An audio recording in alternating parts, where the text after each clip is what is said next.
जय श्या राम। कृष्ण गोविंद गोपाल गाते चलो, काम करते चलो, नाम जपते चलो। जय जय सीताराम, हर हर महादेव। तो पिछले भागों में आप लोगों ने सुना कि अयोध्या से सारे अयोध्यावासी भरत जी महाराज के साथ वन की ओर प्रस्थान किए राम जी से मिलने के लिए। वन सिए राम समुझ मन माही, असानुज भरत पया देहि जाहि, संग साधक सिद्ध सयानी। देखिए, भरत जी और शत्रुघ्न जी सबसे पीछे चल रहे हैं। क्यों? क्योंकि मन में सोचे कि भैया हमारे वन में बैठे हैं और हम रथ पर बैठकर जाएंगे भैया से मिलने, ये उचित नहीं। सारे लोग वाहन पर बैठ के जाने लगे। भरत जी पैदल चलने लगे। थोड़ी देर बाद जब अयोध्यावासी मुड़कर देखे तो भरत जी दिखाई नहीं पड़ रहे हैं। लोगों को पता चला कि भरत जी पैदल आ रहे हैं। पूरी प्रजा रथ से उतर गए अपने अपने वाहन से और सब पैदल चलने लगे। माँ कौशल्या को पता चला। जाकर भरत जी से माँ ने कहा कि पुत्र, यदि शीघ्र आप भैया के पास पहुँचना चाहते हैं तो लाला आप रथ पर बैठ जाए। माँ की बात मानकर भरत जी रथ पर बैठ गए। पहले दिन तमसा नदी पर विश्राम किए और दूसरे दिन गोमती नदी पर विश्राम हुआ। तीसरे दिन सई नदी के तट पर विश्राम हुआ और चौथे दिन पूरा समाज श्रृंगवेरपुर पहुंच गया। श्रृंगवेरपुर के राजा निषाद राज को सेवकों ने कहा कि भरत जी विशाल सेना लेकर वन में जा रहे हैं। निषाद राज जी को लगा कि कहीं भरत जी राम जी से युद्ध करने तो नहीं जा रहे हैं। सिपाहियों को कहा कि खड़े हो जाओ, सावधान, चारों तरफ से घेर लो, अयोध्या का एक भी सैनिक गंगा पार न कर पाए और तब तक लड़ते रहना जब तक शरीर में प्राण है। इसे बीच किसी ने छींक दिया। बूढ़े बाबा ने कहा कि महाराज, ये शगुन बता रहा है, भरत जी राम जी से युद्ध करने नहीं जा रहे हैं, प्रेम करने जा रहे हैं। मेरी एक बात मान लीजिए, आवेश में आकर पश्चाताप करने वाले को कोई बुद्धिमान नहीं कहता है। निषाद राज ने उचित समझा और कहा आपने, और फल उपहार लेकर निषाद राज भरत जी और गुरु जी के सामने गए। दूर से ही उपहार रखकर धरती पर दंडवत प्रणाम किए हैं। भरत जी ने पूछा कि गुरु जी, वो कौन है जो आपको प्रणाम कर रहे हैं? गुरु जी बोले कि भरत वो आपके भैया के सखा है। भरत जी सुने और जैसे ही सुने पागल हो गए। भरत जी रथ से कूद कर दौड़ पड़े। भरत जी को लगा मानो लक्ष्मण जी से भेंट हो गई। दौड़ कर उठाकर हृदय से लगा लिए निषाद राज जी को और पूछे, भैया यहीं रुके थे? निषाद राज बोले, हाँ, रात में यहीं रुके थे। भरत जी खूब रोए, खूब रोने लगे। निषाद राज उस स्थान को घेर कर मंदिर बना चुके थे जहाँ राम जी और माता जानकी रुके थे। भरत जी जाकर उस स्थान को दंडवत किए। पूरी रात भरत जी श्रृंगवेरपुर में रहे। निषाद राज यहाँ भरत जी को समझा रहे हैं, भरत जी, जिस रात राम जी यहाँ पर थे ना, पूरी रात आपकी ही प्रशंसा कर रहे थे। तेहि राति पुनि पुनि करहि प्रभु, सादर सरहना रावरी। आप क्यों गलानी करते हैं भरत जी?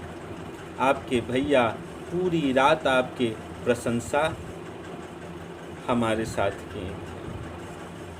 देखिए, ये प्रसंग कहता है कि जब दो भाइयों के बीच आप मिलिए तो उनसे दूसरे भाइयों के बारे में प्रशंसा कीजिए, जिससे दोनों भाइयों का प्रेम बढ़ जाए। ऐसी बात कभी न करिए कि दोनों भाइयों का प्रेम टूट जाए, उनके प्रेम में दरार पड़ जाए। निषाद जी ने अपने मन से बोले कि भरत जी को खूब समझाया। रात्रि बीती, प्रातःकाल घाट घाट के नाव को मंगाकर अयोध्या के पूरे समाज को गंगा के पार पहुंचाया। गंगा पार करने के बाद सारे लोग वाहन पर बैठ के गए। भरत जी यहाँ से पैदल पैदल चलने लगे। सेवकों ने कहा कि रथ पे नहीं, घोड़े हाथी पर बैठ जाइए। भरत जी बोले कि देखो, अयोध्या से लेकर श्रृंगबेरपुर तक हमारे भैया रथ पे आए थे सुमंत जी के साथ। गंगा पार कर जाने के बाद रथ पर नहीं गए होंगे, यहाँ से पैदल ही गए होंगे। जिस रास्ते पर मेरे प्रभु पैदल चले हो, मेरे लिए क्या उचित है कि उस रास्ते पर हम वाहन पे बैठ के जाए।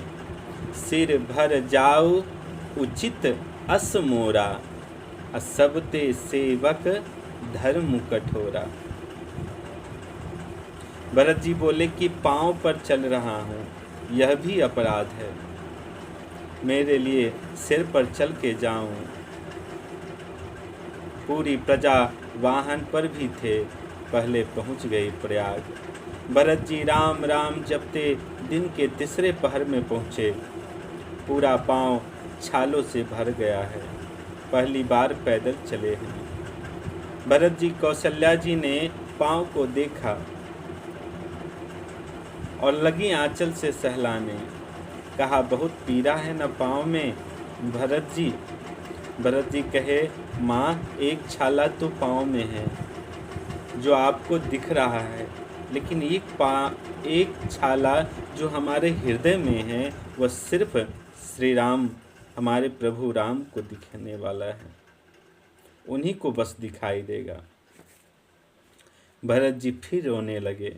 माँ से कहते हैं कि मैंने कौन सा कर्म बिगाड़ा था। भरत जी सबको सूचना दिए। गुरु आज्ञा लेकर त्रिवेणी जी में स्नान किए, दान पुण्य किए, आज्ञा मांगे कि 5 मिनट में आ रहा हूँ। गुरु जी ने आज्ञा दिया। भरत जी एकांत में चले गए त्रिवेणी के किनारे।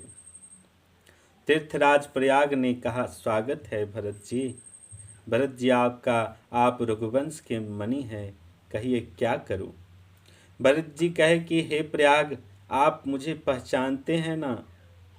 मैं जहाँ से आया हूँ, मेरे घर से मांगने का नियम नहीं है, मेरे घर में लुटाने का नियम है। मैं क्षत्रिय हूँ, मांगना धर्म ब्राह्मण का है। लेकिन एक बात कहूँ प्रयाग जी, जब जीवन में कष्ट आ जाए ना, तो मनुष्य किसी प्रकार का कुकर्म करने को तैयार हो जाता है। आज मैं घर का धर्म छोड़कर आपसे आया हूँ। मांगऊँ भीख त्याग निज धर्मु, आरत काह न करई कुकर्मु। हे तीर्थराज प्रयाग, आज आपसे भिक्षा मांगने आया हूँ। भरत जी ये बात बोले तो प्रयाग ने कहा कि मांगिए भरत जी, क्या चाहिए। हमारे कोष में 4 पदार्थ है। प्रयागराज कह रहे हैं, कौन? धर्म, अर्थ, काम और मोक्ष। जो मांगिएगा दूंगा, बोलिए क्या चाहिए। भरत जी बोले कि अर्थ। इसी अर्थ ने मेरे घर में अनर्थ करा दिया। कैकेयी ने मेरे लिए अर्थ मांगा तो घर में अनर्थ हो गया। भगवान से कहिए कि उतने अर्थ आवे जितना अर्थ हम आप रख पावे। और धर्म, भरत जी कहते हैं कि धर्म बचाते बचाते पिताजी चले गए। भैया वन में चले आए, इस धर्म ने ही परिवार को बिखेर कर रख दिया। मैं धर्म लेने नहीं आया हूँ। कामना, धर्म अर्थ काम, काम मेरे पास कोई है ही नहीं। रघुनाथ को प्राप्त कर लेने के बाद जीवन में कोई कामना बचती ही नहीं है।